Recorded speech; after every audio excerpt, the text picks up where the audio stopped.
Hey everybody, it's been a couple of years since I picked up this Commodore PET 2001 series. I picked this up in early 2020, did some restoration and keyboard repair, and I thought, it's been a couple of years, so let's revisit the machine and let everybody know what's happened with it since then.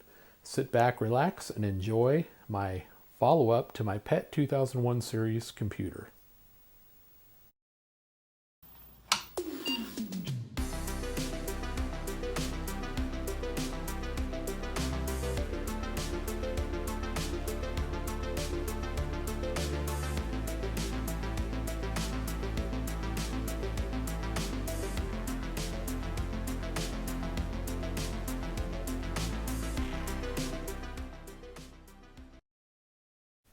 If you haven't watched my first two videos on this PET 2001 computer, I have links in the description down below for you to check those out. You'll get to see the video of the rescue, the restoration, the cleaning, some slight upgrades, some things like that, keyboard repair, etc. But here we are, 2+ years later. It is May 2022. And what I've done since the last time I showed this computer is I've completely recapped the entire motherboard. 14 caps total. There's cap there, here, and I even put a new zip tie. Cap here, cluster of caps here, and here. So thing is future-proofed, still running great. And in the back, let's see if I can zoom in. This was done 2 years ago when I first got the machine. See that there? That is the Future was 8-bit RAM board, which gives me the option for BASIC 1, 2, 4, and upgrading the machine to 32K of memory. Because this machine's stock was 16K. And let me back out here. Initially, what I was going to do was add more RAM. And these slots here, I'd have to put sockets and then install the RAM chips. And you can see the original 16K is there. But when using the Future was 8-bit board, it bypasses the onboard RAM, which is pretty cool.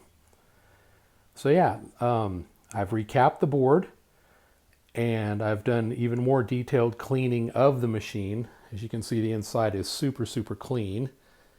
And what else? I also, from the Future was 8-bit, I purchased something called a SD to PET, which is right here. This is a hard drive solution that uses SD cards, and I've got the Future was 8-bit SD card here. 16 gig, little sticker makes it look like a floppy disk, which is pretty cool. Plugs in there. And then we've got this connector here. This is for the tape port that gives it the 5 volts to run. And it's high quality molded plastic. It says top here, so you know how to plug it in. This plugs into the IEEE port on the back of the machine, and I will demo that here momentarily.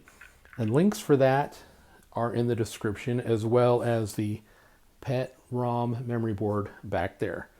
So let me put the lid down here and plug in the SD to PET drive, and we'll do a little checking out of some software. Here we are in handheld mode. I'm gonna do a little walk around of the machine, show you how clean it is. Here is, oops, try not to get any shadows. Here is the keyboard and the badging, the monitor, green screen, which is awesome. Side of the machine, right side. We'll come around here. Here is the other side. And yeah, this thing is super clean now. I do have one little tiny nick. Let's zoom in. You can see it right there. Not a big deal. I might get some touch-up paint or something, but doesn't really bother me too much. And I forgot to mention the caps that I used on the motherboard inside came from console 5. There is a link to that cap kit for the PET 2001N in the description. I also recapped the CRT, and there was a lot of caps for that. I forget how many, but it was a lot of caps, and blew all the dust out of there. So yeah, there we go, Commodore BASIC 4.0. And now I'm going to put this back on tripod mode, and we're going to load some software. All right, I'm not too sure how well this is going to work out. The camera is on the tripod. I am straddling the tripod right now so I can type and show the screen at the same time. In the reflection of the CRT, you can see my Flash shirt. It's one of my favorite shirts to wear. So let's see here. Let's try to zoom in on the screen a little bit here. Get a good, that looks pretty centered there. All right, we're going to type catalog.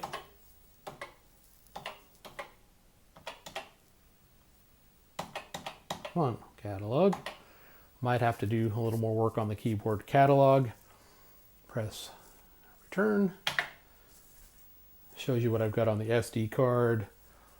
And I'm gonna load Space Invaders because that's actually pretty fun.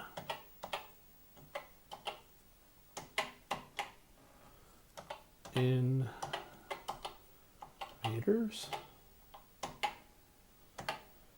And this is loading off of my SD to PET.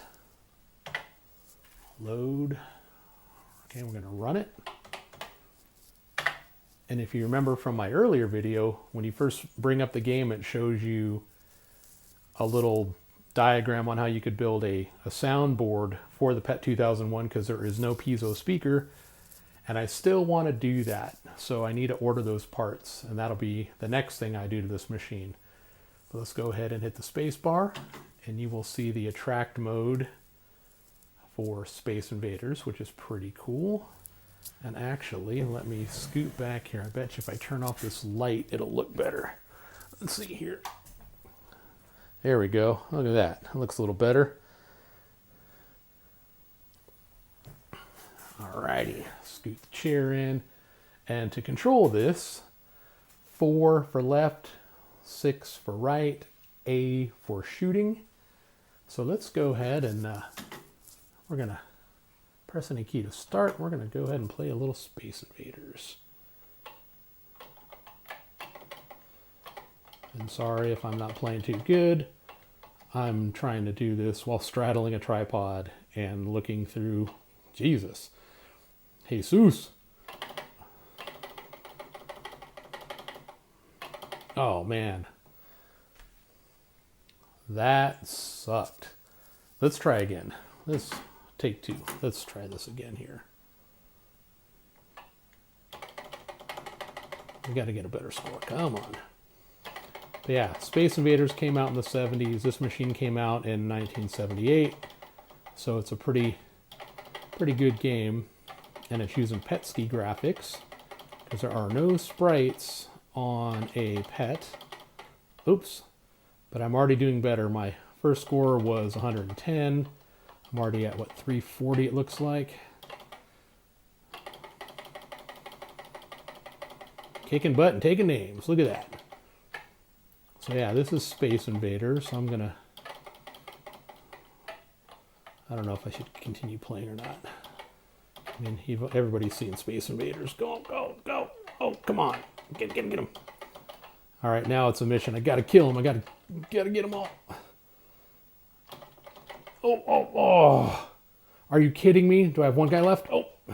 Oh my gosh. I couldn't believe it. I didn't get it.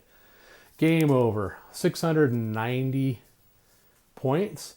Pretty cool. Alrighty, I'm going to show you the back of the machine, and because I did some things back there, then we're going to wrap up this video. Here is the back of my machine. I have labeled the ports on the back. I got the cassette interface, the parallel user port, the IEEE 488 interface, and we've got the label for the machine, a warning, and a label that I added with the model of the machine and not for sale. I always have friends and people wanting to know if this machine is for sale. It is not. Power switch, fuse, power cord. Here is the back of the monitor. This is a brightness knob. We got another warning there, high voltage. And yeah, so that is my PET 2001. And I'd like to give a quick shout out to my Patreon supporters. These are the folks that support me on Patreon, patreon.com/geekwithsocialskills. If you like the work that I do and my videos, you can support me and my channel for as little as $1 a month. So any support is appreciated. Likes, comments, and subscribe, ringing the bell for future notifications would be appreciated. Stay safe, stay healthy, and we'll see you in the next video.